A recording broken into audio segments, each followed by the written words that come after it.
Misan, we got to talk about Don Lemon and Georgia Fort not because they're the only journalists who are being persecuted in the world or even America, but because I think the audacity of their arrest shows how far the Trump regime has gone from even the pretense of a constitutional democracy. Like, the gloves are off. No one's pretending anymore. This is classic fascism. You protect the violent enforcers of your regime and you persecute the journalists. And it's no coincidence that the journalists that we're talking about are Black. They are independent journalists. They do not work for the corporate media that, as we know, Trump is trying to bully and have his people buy and take over. They can't be controlled. Just like we are here speaking on Substack, we have no gatekeeper, no editor, no corporate interest, no advertiser. We are speaking completely freely. That is such a threat to the Trump regime. And this is exactly the backlash that we're seeing. Do you want to let the folks listening know exactly what's gone down, just in terms of the actual arrests, just so they know? Yep. So earlier today, Don Lemon, who's like a journalist of 30 years, a very popular CNN anchor when he had a show on that broadcast. I've been on Don Lemon's show loads of times. He is a gay Black man. He's a Christian. He's a hugely respected journalist. And he was arrested after he attended a church in Minnesota to document, and this is what journalists do for anyone who's not familiar, we cover and tell stories about what is happening. There was a protest at that church because that church is a ground zero for white evangelical nationalism. So he went to cover the protest, and another journalist, Georgia Fort, who's been doing this work for a long time, she's very established in the world of Black independent media, was also arrested, and she was able to live stream her arrest. It's really disturbing viewing. She's at home, she has small children in the home, and there are these agents at the door who've come with a warrant to arrest her. And she says, looking into camera, my lawyer said I have no choice but to go. But this is me being arrested, let's be clear, for doing my First Amendment protected work as a professional journalist. It is so chilling, Miss Anne. And I have been a journalist for 30 years myself. I've also worked extensively on clampdowns on press freedom, on the persecution, arrest, detention, sometimes killing of journalists in other countries. I've been supporting the Committee to Protect Journalism Index that supports freedom of speech, all these groups. And, it's about in the last Trump administration, and I teach journalism as well. I'm a professor of journalism in America. And it was during the last Trump administration that I started to say, we are used to talking about clampdowns on journalistic freedom in other countries, in the Philippines, in DRC, in Argentina, in countries where there are these fascist regimes. But this is happening in America. The CPJ, the Committee to Protect Journalists, in recent years has had more cases about threats to journalists in America than in its entire history put together. And, when I was saying that, I think people felt it was a really radical position because Americans have such a belief in their constitution and in the narrative that they are a democracy that protects the First Amendment is like a sacred right in the American mind. And that's why it is shocking to see such blatant, naked threats, intimidations, arrests of journalists. Like, I didn't think that someone as high profile as Don Lemon would be targeted in this way. And I have to say, I think it shows that there is literally no limit to what this administration is willing to do to try and distract from its catastrophic abuses. Because it's no coincidence that this has happened after Trump has been forced to rein it back in after killing 2 white people in Minnesota, after the Epstein files continues to humiliate him, after his wife's film is a complete flop. He is desperate for something to bring this back to the idea that the villain is Black Americans, 2 Black journalists who've been targeted, that the villain is the supposed Marxists on the left. And it's so ironic, Miss Anne, because if you look at what Harmeet Dillon, who's the Assistant Attorney General, and of course weaponizing brown people against those of us standing up for rights and humanity, what Harmeet Dillon said was Don Lemon was committing journalism. Don't you think that's such a telling phrase? Yeah. committing. Yeah. Journalism is not a criminal offense, it's a constitutionally protected right. And then she said, nobody can attack a church. The irony is so profound. The reason that protesters are out there in the streets in Minneapolis is because ICE agents have been terrorizing people in Mm. churches, among all the other safe spaces that they have been victimizing, attacking, dragging parents away from their children, killing people. And to say that they're now targeting journalists for covering what's happening in a church, it's just the Mm. irony. It Well, just and blows the mind. you know, all of that, and I would only add is that the Christian nationalism that is powering the MAGA movement is central to these cases. So this specific case, the pastor of the church was an ICE lieutenant, or whatever you want to call them, lieutenant in chief, bully in chief, and parading himself as a man of God. And I think, the evangelical white supremacist sort of marriage to any form of religion, that they blindly support Trump, both in his domestic terrorism and whichever nation state he's invading tomorrow, is something that I want people to join the dots of. And it's so Because important, by the way, that to me it's fascinating. Renee Good was a Christian. Don mm, Lemon is a Christian. There are so many churches and Christians in America who are organizing against what is, for any mhm, spiritual person, of any faith and any actual value system, an assault on mhm, humanity. So that is why I think that the Trump administration is scrambling to try and regain control of the narrative and pit this as Christians versus terrorists. That's what they kept mhm, saying about the people that mhm. ICE have killed, that they're terrorists. And it's it can't work. The people that are being terrorized are Christians, and it's really important to say that. And so this white nationalist strain is not Christianity. Let's be clear, No, it's a white it's a cult. supremacist movement. It's an ethno cult, and people will say, "Miss Anne, that's a bit strong." And I'm like, well, it is what it is. It is an ethno cult because the Bible is not the book that these people are actually taking action from. If It you is a see Don state of, Lemon in that church, and it's so interesting, if you watch the footage, he's doing what a journalist does. He's interviewing a pastor. He's interviewing members of the congregation. He's actually hearing all sides. And he says to a pastor, I'm just so curious what you think Jesus would think of this. Like, I'm a Christian. What do you think Jesus would think? It's it's surreal. It's so surreal. but the interesting thing, I think it goes back generations, right? I think of the Jim Crow era in America, and a lot of the folks that were quite comfortable with lynchings were holding the good book and going to church on Sundays. That's another thing, by I the mean, way, Miss Owen.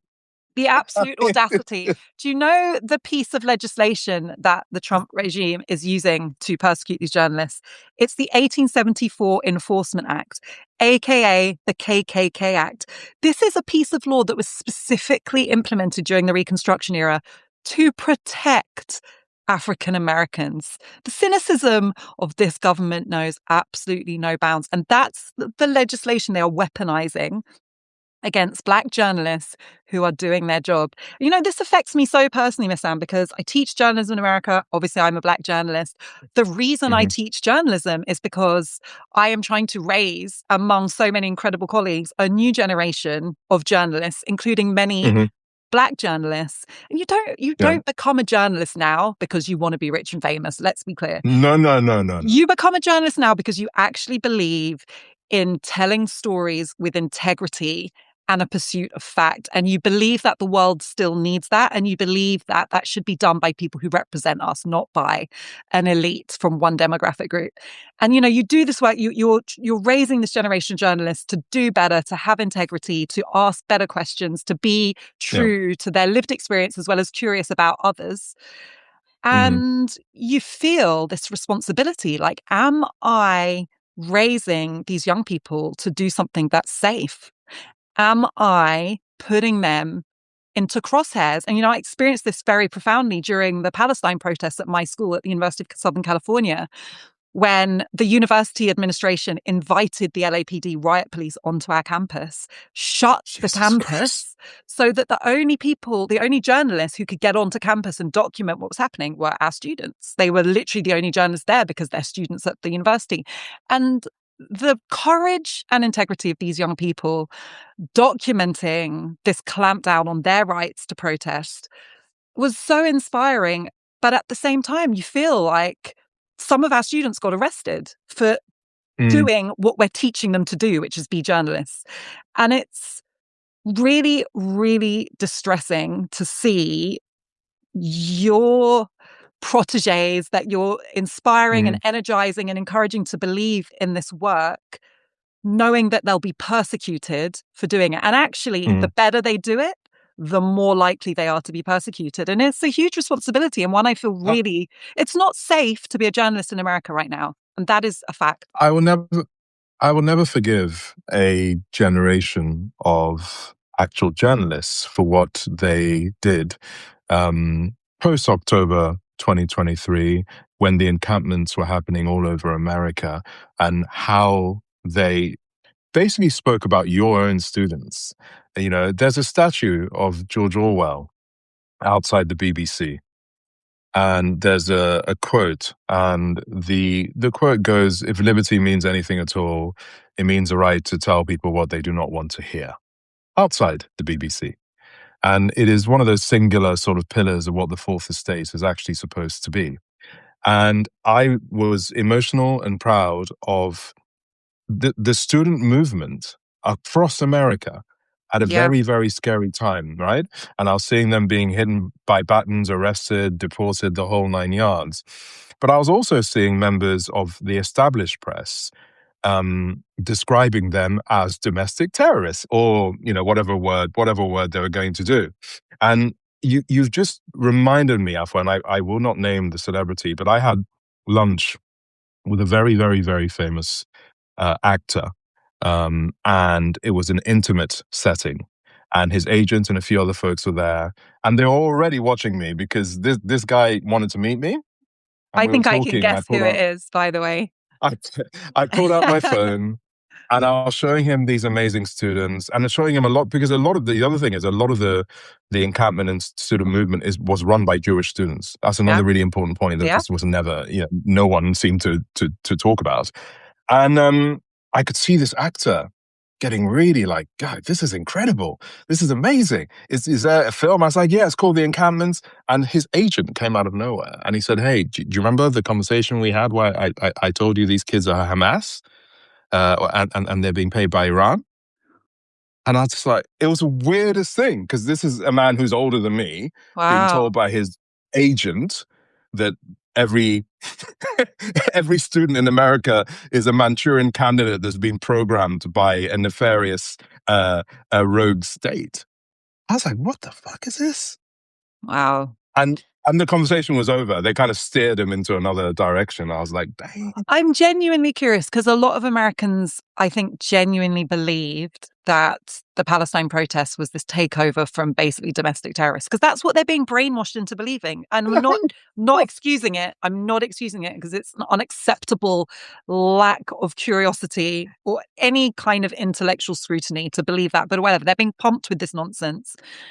I'm curious, though, about this, because one thing Americans know is that they have First Amendment rights. And a second thing they know is that they have Second Amendment rights, by the way. And that's another thing, is that in this whole saga with these ICE raids, the Trump administration actually has now managed to alienate the NRA. Like, they are slowly but surely losing the kind of libertarians that have been a core part of the MAGA base, because those libertarians also believe in the idea of the Constitution. Now, albeit they believe in it to protect their own interests, not necessarily for the purposes of equality and the dignity of minoritized groups.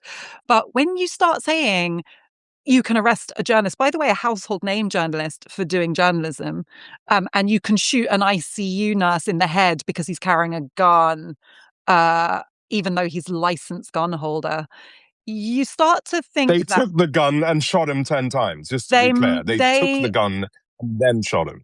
They are alienating people that actually believe that these rights were sacrosanct. And for me, I haven't been going to the US as I usually do at this time of year to teach in person because I have been advised that it is risky for a journalist who's outspoken. And when I say outspoken, by the way, let's be clear, I've been documenting fact-based, evidenced examples of human rights abuses, constitutional violations, genocide, literally according to constitutional and international law. I haven't been saying anything that is not based in fact at all. And I'm super careful because I'm a professor, I'm a former lawyer. Anyway, I was advised that it was not safe for me, that I faced the risk of having my visa revoked, my valid visa, because the Trump administration is using AI to screen the footprint of foreign nationals for any content in their background that they don't like. Not, you might have said something illegal, you might have said something that counts as hate speech, you might have said something that's wrong or libelous. No, just that they don't like. And when I told friends and colleagues in America, they didn't necessarily say it to my face, but they kind of thought I was slightly exaggerating, like being a bit of a diva, like I'm so important, I might have my visa revoked. And I honestly think this is maybe the wake-up call that no, this isn't an extreme theory. This is a country that no longer respects journalism. And on the contrary, as I said before, I think the more powerful your journalism, the more of a risk you face. And actually, another thing I want to talk about, because we're here on Substack, right? This platform is kind of ground zero for me of what's powerful about this moment. Because if you look at Mm-hmm. Substack, today I was watching Joy-Ann Reid, who's amazing. Mm-hmm. Used to be an anchor on, I think it was CBS, or was it ABC? She used to be an anchor on in the corporate media. Mehdi Hassan, who was and still Mm-hmm. works for Al Jazeera, but has Zeteo, which is his own independent platform. There are so many journalists who come from the corporate and legacy media and have now set up their own brands, their own outlets on independent spaces like Substack, and they are Mm. they are not gatekept, they are not filtered, they are not being in any way censored. And for me, that's just a really interesting time because now Trump can't control the narrative anymore. And people can It get is. access It's to us unrestrained. And if you listen to Joy-Ann Reid, with the credibility of somebody who's already a household name, who already has decades of credible journalism behind her, when she speaks unfiltered, you're not listening to a rant. You're listening no. to a professional journalist who could and should have a mainstream show on Yeah. a corporate platform. And instead, she's doing her own thing and telling the truth. And I Yeah. think that's dangerous for fascism. Well, a few things. Why was she fired? Palestine. Why was Mehdi fired, or why did he leave Palestine? Right? It's been really, really interesting because I think a lot of people that have been in this deep in what was going on in the last 2 years are realizing that the moment it actually affects white people, they're reacting as they should have reacted during Biden's administration. But you're right. Substack and independent journalism is is happening in a huge way. And Obscrolled, a Palestinian-owned um, social media company, has had a million, not 10,000, a It million new crashed, didn't people it? It join them. crashed this week because of the complete surge in It's a number demand. one social media downloads globally now. Just let that sink in. This isn't a VC backed. There's no BlackRock. There's no mega money behind this. It's a dude in a small team in Australia, a Palestinian guy in Australia. And this is the thing that's getting really interesting, is that people are beginning. And I noticed this a little bit with my little documentary, how we kept selling out theaters that are, usually reserved for blockbusters, right? I was like, people are voting with their feet and their thumbs where they want to go. And I think people like Mehdi, is building $1 billion business, which was born in Substack, but he, by the time it grows to the way it's going, he can take it in many different directions. Michael Moore has over 1 million. I mean, I think he's one of the most followed person on Substack, and he's had a very clear voice for a long time. And I think about, in our little corner of the world, Afua, you and I, the choice we've made to just get on every week and speak to our audience and make sure truth doesn't leave the room, but also have us be able to speak about, I mean, such a job. We haven't even got to your wonderful article and the madness of this week. We haven't actually got a lot of time today, but there's that to talk about. Every week there's something where it's not being covered on mainstream media at all, and it's a really important thing for many people within our community. So I think people have to curate their online experience, follow voices they trust with a capital T, And and that's that is what going they're to be the doing. future. And they are voting with their Mm. feet. And it's so interesting. I mean, now the legacy media is trying to jump on the bandwagon, right? It doesn't work because these are communities that are built from the ground up. People are listening because they followed your work, Misan. They followed my work. And they trust us and they're interested in our voices and what we have to say. It's you can't dump a huge brand on this platform and have the same kind of impact. And there's no substitute for community and for people who share values and interested in each other's ideas. And I think that's what the opportunity is. So I think it's gonna be interesting to see how this plays out. I mean, also, let's be clear, like we're talking about this because these are household names. There are Mm. countless journalists who have been threatened Mm. and intimidated in America. There are disproportionately high numbers of Black journalists in that group, always. Mm. This feels like a very concerted effort to shift the narrative back to Black faces, to make it about Black people, to make Black people the villain. It's the oldest trick in the book. One thing I find so fascinating is that this is what America's always done. But in the past, it's been a little more sophisticated in dressing it up as something else. This is like completely transparent. Everything Trump does is completely transparent. And I think that's really rude awakening for many Americans who kind of believed in the idea that America was basically fair and occasionally there was a bad apple. This is just like ripping that up and saying this is rotten to the core. And we can do what we like, and we will do what we like, and we'll have Do the you know? audacity to do it in broad daylight. I hope I'm wrong, but this is what has been keeping me up at night. I I was in Minnesota shooting my documentary with the community there. It's sacred First Nation land, most of Minnesota. There's something there that is a little bit different from other parts of America that I've been to. But even then, I had this sort of feeling that if it gets to where it's got to today, there are guns everywhere in America, and my fear is that somebody that has just had enough is going to open fire Mm. to some ICE agents. And those ICE agents, who are usually better armed and sometimes better trained, are going to have an old school Hollywood style shootout and kill tens or 20 people on the other side, right? And it will be a massacre.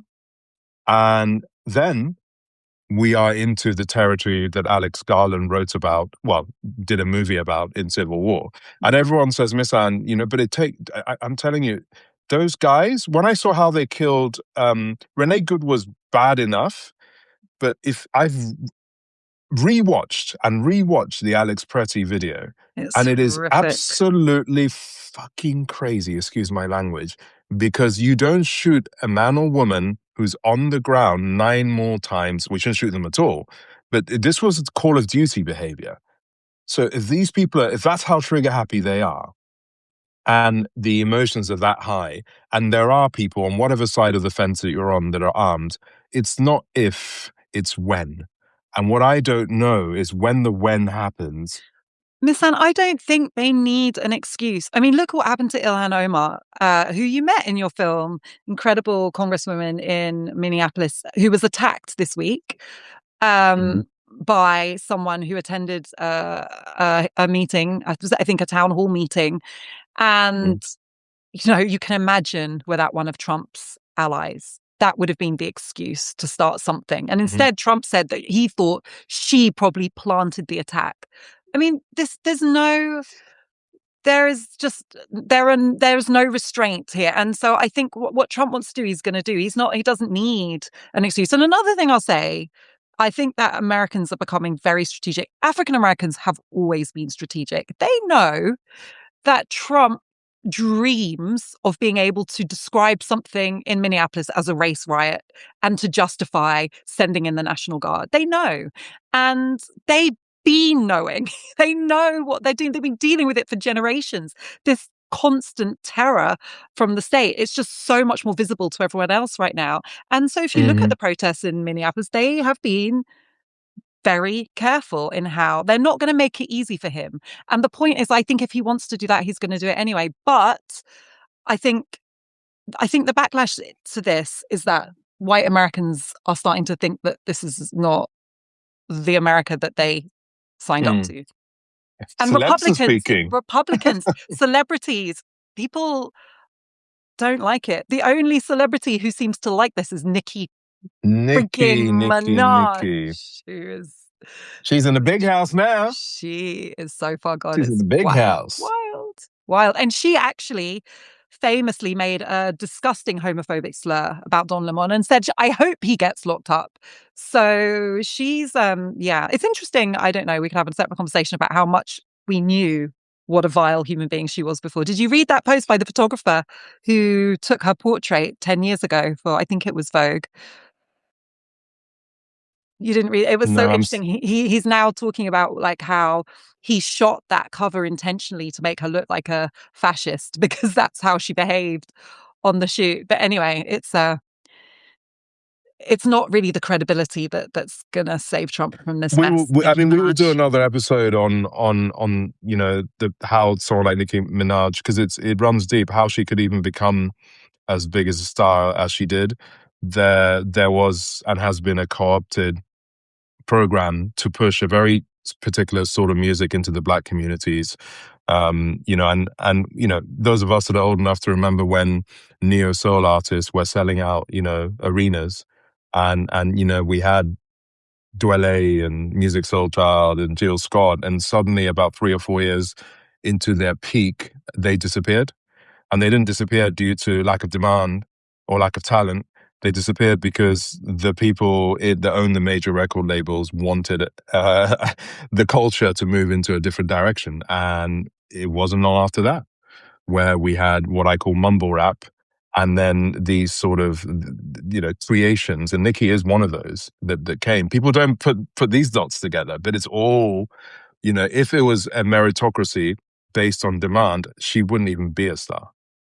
And then 100%. there's also the imagery and what that's done to a generation of women as well, and what she's been saying to her Which songs, is which is so ironic because these yeah. MAGA people are so about conservative family values, right? They're Mm-hmm, so mm-hmm, anti the over sexualization of mm-hmm. women and girls. They're so about good church going Christian values. What better ambassador for those ideas than Nicki Yeah. Minaj? Yeah. India Ari's been saying this on social media forever. She's been Mm-hmm. saying everything I've just said and more, and it's Mm-hmm. just so true.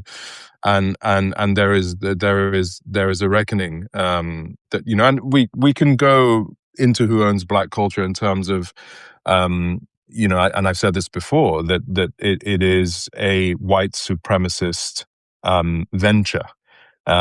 Because if you look at, Whitney Houston, Alicia Keys, Clive Davis has always been there. We haven't done a proper episode on Leo Cohen. So many of the most respectable names behind hip hop are not Black people, right? Yeah. And that they pull the purse strings. And I think it's just really, really interesting that we've got to this place now where Snoop Double G is basically MAGA. Yeah. Another Let's Trump just call it bestie. what it is, right? And just look like, I'm 48. These are people that I grew up with. If you're These going are to the tell me, moments as well where I just miss Tupac so much. Like, I miss oh, his voice. mm, Um, So you mentioned the UK. I actually think it's really important because I think it's right that we talk about America. And we've both actually just signed a letter from Black journalists and broadcasters expressing our solidarity with what our sisters, brothers, mhm. colleagues are going through in America.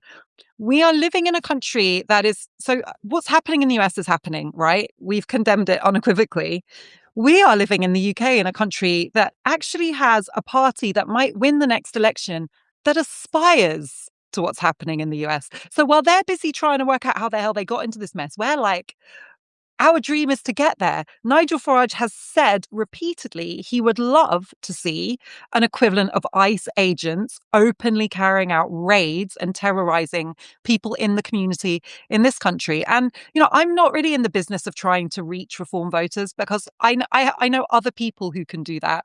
And it's really great that they're using their platforms to do it. Like we're not even speaking enough of the same language to have a conversation, me and reform voters. Hmm. But it is really important that people here realize that when they vote for that party, they are summoning that here too. They are bringing that here. And if there's one lesson that white reform voters should learn, it's that your whiteness will not save you when this thing is unleashed.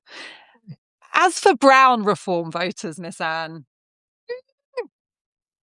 Lord, that's a whole other Lord, story. Lord, Lord. They're I all have coming out been the woodwork now, all of them. Listen, I mean, the Sajid Javid thing, it's interesting because I had a good friend of mine that is from the South Asian community said, Miss Anne, have you read the article? And I said, yeah, I have read the article.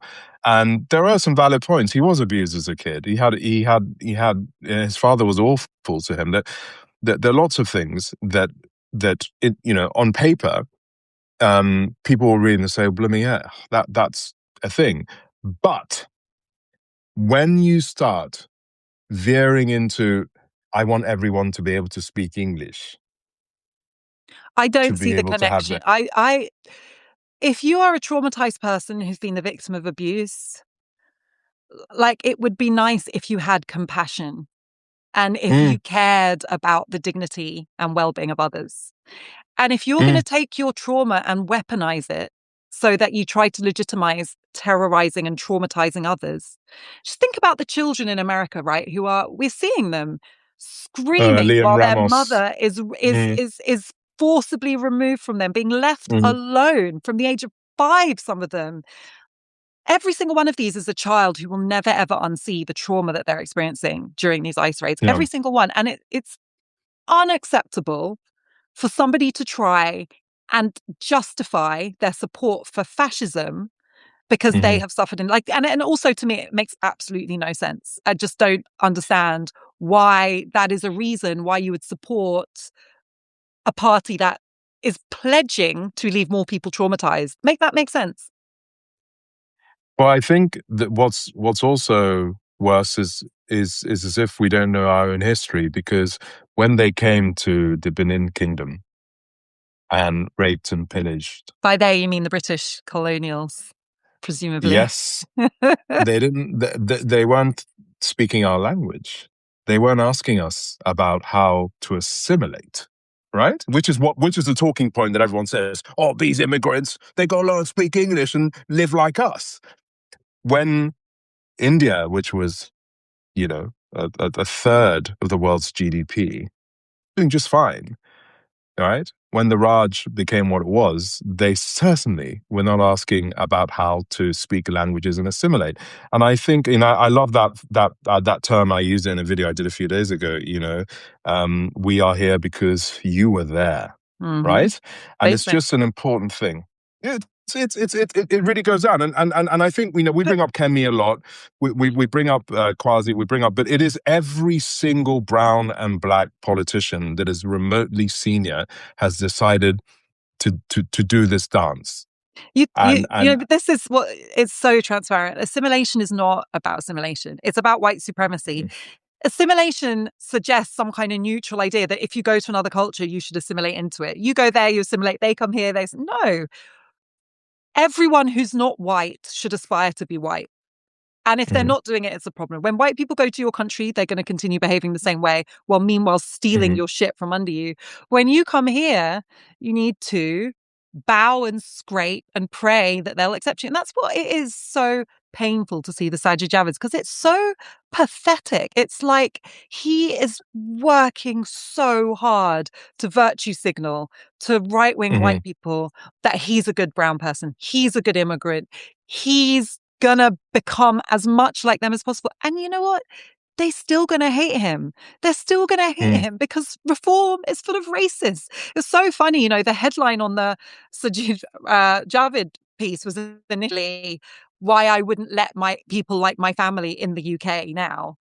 And I don't know if he complained or if they realized that made them look stupid because everyone thought it They was a changed it, yeah. satirical spoof. They changed it to what was it? Why people like my family are the right kind of immigrants. And it's like, you really don't get this. You really are not on. How could they make this clearer to you? There is no right kind of immigrant. There is no type of Pakistani Muslim family they want in this country. It's kind of simple. Yeah. It doesn't matter whether Yeah. you've got an OBE. It doesn't matter whether you work in a bank. It doesn't matter whether you go and bow and doff in front of the king. Like, it doesn't matter because they don't like you because you're not white. I really feel like people are Afua, struggling with some do basic you speak concepts out here.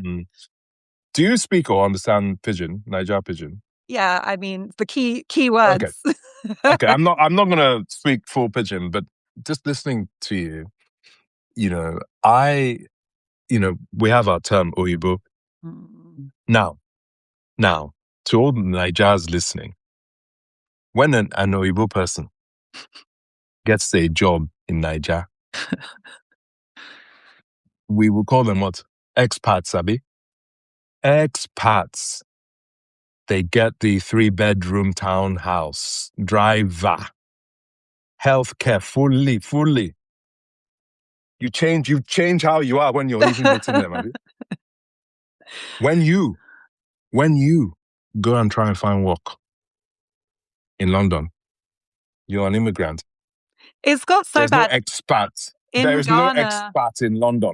Friends of mine who are Ghanaian, grown up in the UK, gone back to Ghana, started a business. These guys went to the kinds of schools you went to, Misan. They've had like a upper crust education, Oxbridge degrees.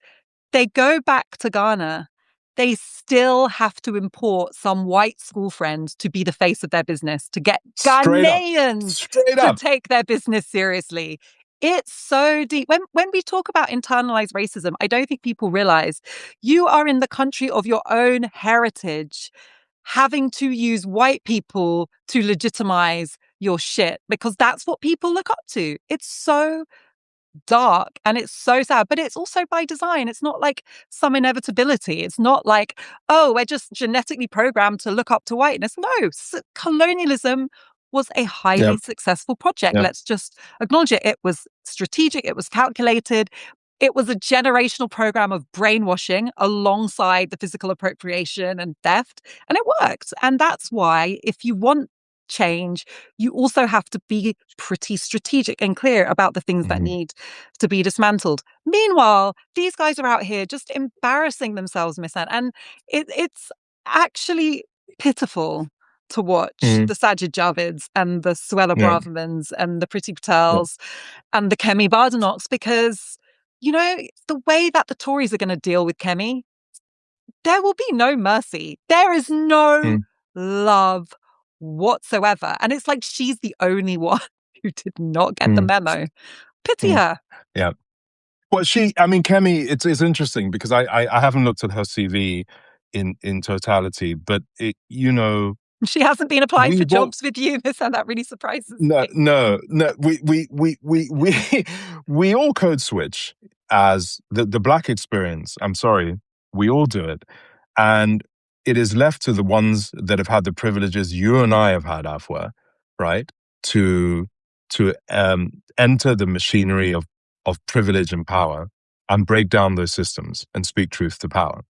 Something along the way has happened to a generation of us where they have just decided that I am going to, the cult and curse of individualism, right? And it's not just about money, because some of these people are not actually making a lot of money. It's a combination of self-hatred and power. And I think that cocktail is just so seductive and toxic to a particular type of person. Example I will give about myself, and it's important to say this because people don't always say this, is that, of course, even today, I have to code switch. For example, if I was speaking like this in all the places I go into, if I was interviewing for big jobs, I say, so you don't open with I take pigeon, photographs. No, but imagine, this is how I'll be speaking everywhere. You know, even if my pictures were as good as they are, even if I get nominated for a movie, you Yeah. know that there are certain doors and corridors that would be utterly closed. But the thing that I realize is that if I can code switch and get into those doors, that's when I'll cause, as we say in Nigeria, wahala. And keep my foot before it closes and pull everyone in. Afua's already inside. I'll say, Afua, I'm here. Oh. Saddle up. Let's do it. This is why Instead, I we're throwing ladders down. uh, Come on now. I find Ozzy it. has been put as a talking head. Why is he there? Why do I want to hear from Kwazi? It's just such a parable as old as time. You know, they send you across the ocean to learn the white man's language so that you can come back and use it in service of your people, your culture, your community. And while you're there, you completely forget the mission. You Mm, totally forget where you came from, why you're here, and you confuse yourself into thinking that these are actually your people and this is actually your mm, destiny, and they love you and see you as one of them. And it's just, that's the tragedy of it, because, you know, nice idea, they never do. The truth always comes out in the end, and it's like mm, you're the only one that didn't get the memo. It's why it's exactly colonial amnesia. It's like yeah. you do not see what is staring you in the face. And it's sad, you know, and I think we should acknowledge, by the way, a lot of our parents send us into, they send you there to learn the language and do the work, but they, you know, they don't make sure that you stay conscious of the ultimate purpose. It is not in service of seeking their acceptance. It's not so that Mm, you can assimilate and become a poor imitation of them. It's so that you can serve your people, that you can be on your mission for your destiny. Every single culture mm, and people in history has a sense of serving your people and your people's destiny. mm, And you know, it's so interesting. You look at other cultures, look at so many other cultures. They get it. They get it. That's what they do. They keep their eyes on the prize. We mm, as Black people are the ones who keep losing the plot and actually believing that this assimilation mission is some kind of unique gift. We have the opportunity to forget who we are. What a blessing. It's so sad. It's so mm, sad. And, you know, one thing I find interesting, Misan, is that there's a response that white establishment people have to the kinds of thing we're saying. So I can just hear if they were listening, or maybe they are listening. You should be more grateful to be here because we let you in. Like, we let you into our good schools and our good universities. We taught you to speak like us. You're the lucky one. You actually can speak like us if you want to. And it's so interesting to me because, first of all, if you were only speaking pidgin, they wouldn't be listening to you in the first place. They wouldn't be mm, commissioning your photos. They wouldn't be reading what you mm, have to say. It's because you are capable of speaking their language that they engage with mm, you. And it's the mm, inability to understand that you might use that skill in furtherance of your mission of consciousness, not to just try and placate what makes them comfortable. They just can't see it. And it's so interesting because they offer that as like a critique, that there's no such thing mm, as racism. Meanwhile, they are exhibiting exactly how racism works. They think that they're superior and everything you should do should be in service of their comfort, instead mm. of maybe you have your own mission. Maybe your people need something different from you other than sucking up to them.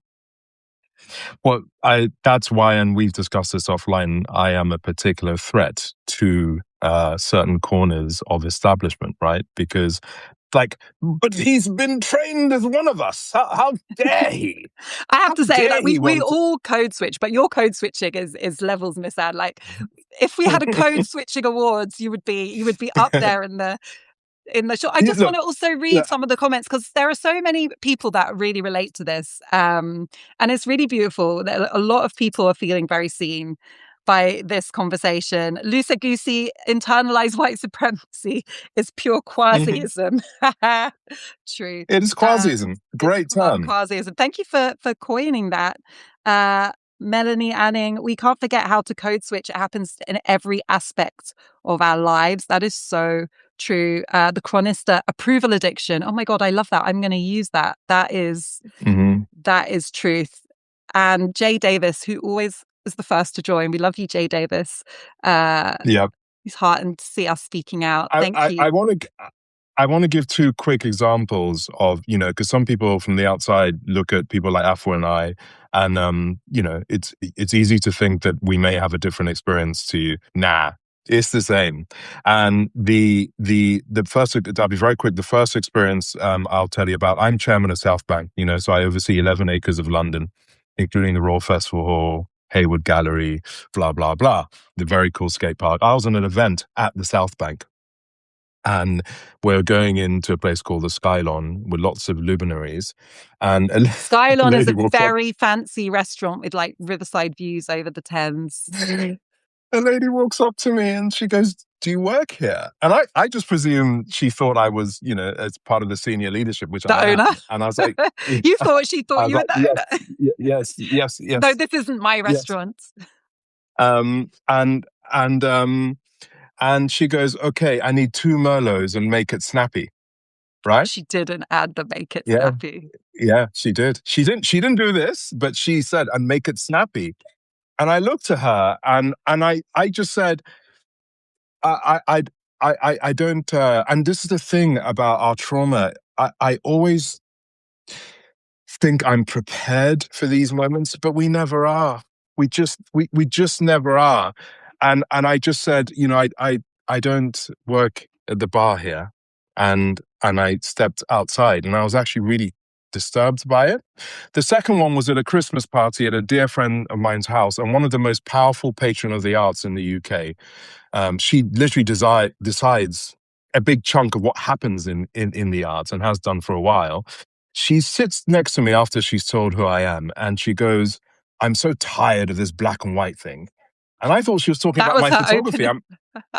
No, but I thought she was talking about monochrome, my photography. You do And I was shoot a like, lot that, of beautiful yeah, monochromes. Yeah. I said, fine, I said, each to their own. She goes, "No, the race thing." And I was like, and she goes, "For example, I don't think people should be cancelled for saying the truth." And I was like, "Well, it depends what the truth is." And she goes, "When I'm with a black person at nighttime, I can't see them because you guys look like the night. That's the fact, isn't it?" And I was like, I'm "Oh sorry, are you God." sitting next to this person, as in you have a whole Next to her. meal to eat in Next. her No, no, company? no. I was introduced. Someone brought me to meet her at a party, and she's in her 80s. That person is She's not your friend, bro. That person and is not your and I friend. was just like, and again, I handled it gracefully because I was just like, what? Yeah, in those It situations, you often wish you had said something like yeah, devastating to the arrogance and the racism of it, but it's often like shocked. it's shock. It's Yeah, shock. shocked kind of like smile and nod because it's as you said, nothing can prepare you for it, and it's so. Mm-mm, This is the thing, and like you've got to acknowledge class. You've got to acknowledge, in my mm-hmm, case, colorism. Like it's such a colorist society. There's all of mm-hmm, this privilege that comes from proximity to whiteness, from a certain kind of education, a certain kind of class background. mm-hmm, And yes, like this is a classist society. It's deeply unfair and it's real. But it's also, and it's also the case that you cannot upwardly socially mobilize your way out of race. You can't. I mean, your friend Megan is the perfect example. She got to the palace and they still did her like they do every black woman in the public eye. It doesn't matter what you've done. It doesn't matter how much grace with which you hold yourself. It doesn't matter to what status you rise. They will deal with you same way. And anyone who doesn't realize that is going to work it out eventually. And it's actually tragic to watch the people who are in deep denial, the Sajid Javids who are like, no, if I make it to chancellor or if I make it to VP in the bank or if I make it to mm-hmm. reform, they'll realize I am one of the good ones and this racism thing will stop. Like, oh, There's a members club that I've just cancelled my membership of, which some of the men that you just named, I see there. I'm not even sure they're members because I'm one of the only people of color that's a member. There are a few others, and it's a great example of what aspiration is to some people because I like a cigar. They have the best cigar place in London, and I kept seeing more and more far right people, and then Nigel Farage became a member, and I was just like, "What why am I paying all this money to go and sit next to people that don't think I am part of their own race, right?" And the eureka moment for me, I was on the toilet in the club, and the toilet is just full of my colonizers portraits. So I'm doing There's a lot of doing the visual business. information happening Yeah. right now. No, I'm being I honest know. with you, but this is important. I'm sat on the distance, and I'm like, that's a colonizer. That one's so I'm paying to look at the people that enslaved me. It's madness. It's madness. So I'm like, Oh, listen, stop it. Stop it. You can find a guy elsewhere. Is enough. And the problem with my brothers and sisters is that I can't talk to some of the folks that we just mentioned to say, we don't need this affirmation. We're no. good, It's actually, and I mean, that's the problem. it's a violent experience. It's damaging. I just want to say this is so funny. So I like in a Freudian misread, this comment that Lucy Goosey made. I thought she said, what did I think she said? Quasiism, as in foolishness. But actually, she wrote quasiasem, which means foolishness in tree, which I know, but it's so Oh, funny that well, I both mean, work. it's so interesting. They mean the same thing. Quasiism, quasiasem. We should all assimilate that into our language. New word for foolishness. I think we should address this before we go, Miss Anne, because this is actually important. So Melly B Okay, says, okay. it makes me feel so hopeless for my 3 young adults. I felt so hopeful of change in my 20s. Now I just see everything around race getting worse.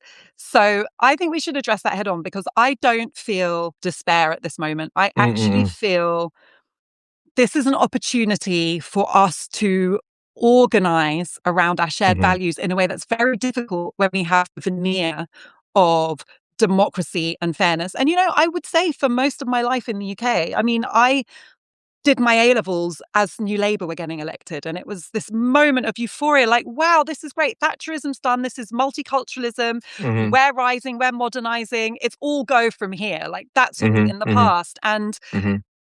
it didn't take very long before the war in Iraq, before the murder of Stephen Lawrence, like all of these reminders that no, this is just like a new veneer, a new brand on top of centuries old problems that have never been addressed, have never seen the light, have never been articulated in a national conversation.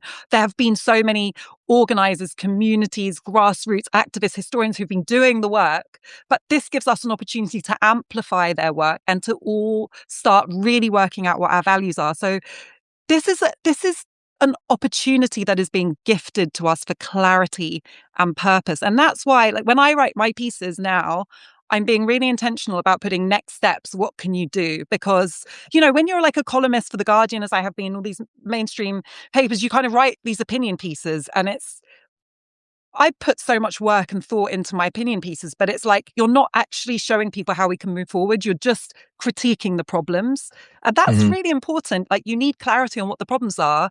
It's kind of necessary, but not sufficient. Like, you get to the next step by using that clarity to start working on solutions. And so I'm accepting the responsibility that now it's not good enough anymore just to critique the problems. We've got to start working out what we do. And I do think this can be a transformative time in the way that the 60s were a transformative time. Jim Crow became so completely unsustainable that it galvanized people from such a broad section of society in America to demand a different future. And, we study those periods in history. We study the end of apartheid and how people all over the UK, all over Europe went on protests to end apartheid because they were so clear that they would not tolerate that injustice in the world. We have spent most of our lives in this kind of complacency that, like, that's done and it's basically moving in the right direction.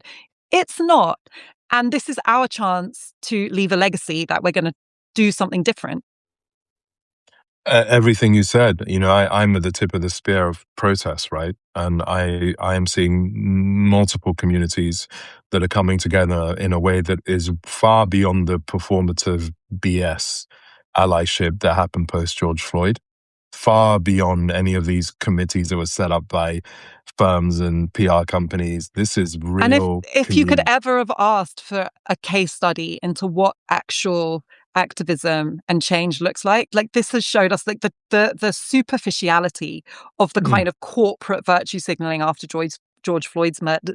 These are the people that are funding this regime, that are backing it, that are cozying up to this nonsense. I mean, while journalists are under attack in the US, the Washington Post is in meltdown because Jeff Bezos, surprise, surprise, apparently doesn't have a deeply heartfelt, profound attachment to journalism speaking truth to power. In fact, if he invested a fraction of what he's just spent promoting the absolute flop Melania film on his own Mm, newsroom, the Post would probably be fine right now. And so while they are silencing journalists, they are promoting propaganda. It's just classic fascism. Like, imagine if Orwell were mm, here, what he'd be yeah. saying. And I hope that the BBC is channeling their inner Orwell right now, by the way, because this is where we really need our truth tellers to tell the truth. Well, look, the veneer is off, and Blakely Thornton, one of my favorite sort of pop culture voices now, who who is calling out Anna Wintour, calling out what Bezos and his wife, is it Lauren Sanchez, are doing Mm. to the fashion. Friends of yours and mine are very comfortable around those people, and a lot of black folk are saying, "Listen, I didn't look." As I say, your eye is clear now, and the people know who is who, and that's also beyond the tip of the spear of community activism. People on hunger strikes. People, I'm going to the massive protest tomorrow, the first one of the year for Palestine. There is a broad church of people that are realizing that a lot of their heroes and their idols and things that they aspired to are just of no use to them, right? So that space is going to be filled with, listening to podcasts, reading books, going back and going through this journey of unlearning. And that is a huge part of the resistance movement, is actually informing yourself why we are here today. That is as important as people that are throwing paint on in museums at things or whatever, padlocking themselves, is working on your mind. Because I live out in the home counties, and when I see the dads that I know out here still going to play their golf every Saturday and, have season tickets at Twickenham and everything is just lovely. Where are you skiing this Easter, Miss Anne? I'm looking like the world's ending, dude. Please don't talk about anything else, You know you what? know? People love reality TV. It's one of the ways that I feel like our platforms like successfully dumb us down. So this is my pitch. The sequel to Shoot the People, your amazing film about protest, is the reality TV series following your double life, in which you go from speaking the language of the English public school with the Surrey golf dads to Mm, speaking pidgin with your people and shooting protests. Like, I would absolutely, there was a bit of it in the film, but not enough mhm, for me. I want to follow your life because it is actually wild. The spaces that you navigate. And of course, like, we all do this to some extent. But like I said, Miss Anne, mhm. you're extreme. So yeah, we want to see that reality TV show. I'd watch it. Buckle up. Someone's cooking. Something's cooking. Don't worry.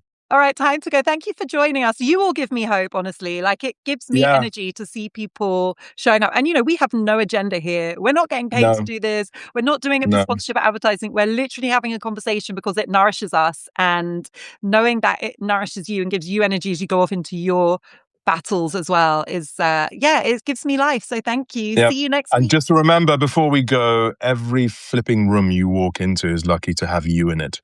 There is no other version of that. That's beautiful. Self love. Bye. Cheers. Bye.